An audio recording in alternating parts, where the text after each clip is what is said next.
heard that guy got put to death. Serves him right. Ruining Henry's circus. Filthy drunk.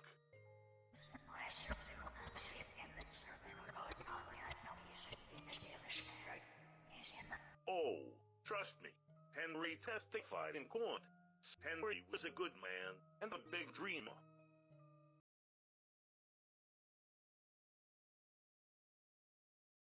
Dave Miller, do you have any idea, any concept whatsoever, of the magnitude of the idiocy that just crawled out of your mouth? You stood there, in front of a girl whose life has been systematically annihilated, whose family was slaughtered, whose innocence was shattered, whose world was burned to ash, and you looked her dead in the eye, and said the words, "Henry Miller is a good man and a big dreamer." Do you hear how that sounds? Do you understand the grotesque absurdity of it? Henry Miller is not a good guy. Henry Miller is a manipulative butcher wearing a human face, a creature who smiles while carving apart the lives of everyone foolish enough to trust him.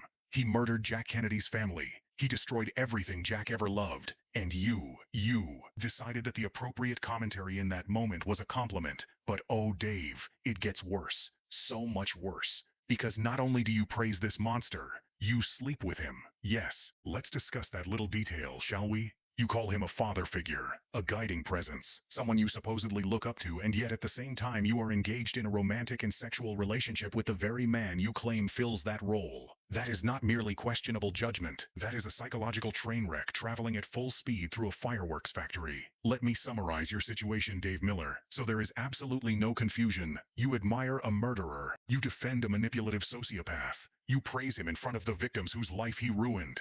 And on top of all that, you are emotionally entangled with him in a relationship so dysfunctional it would make a therapist spontaneously combust. This is not simply bad taste. This is not merely awkward timing. This is the kind of statement that makes the entire moral universe pause, stare at you, and ask, what is wrong with this man? So listen carefully, Dave Miller. The next time you feel the urge, the overwhelming, catastrophic urge, to describe Henry Miller, a manipulative killer, a destroyer of families, a man who treats human lives like disposable props, as a good guy, I want you to stop, pause, take a deep breath, and ask yourself one simple question. Am I about to say the single most tone-deaf sentence imaginable? If the answer is yes, do not say it. Because if I ever hear those words leave your mouth again, if I ever hear you praise that monster while the people he hurt are standing right there, I will find you. And when I do, we are going to have a much longer conversation about consequences. Choose your words more carefully, Dave Miller. The world has suffered enough without your commentary.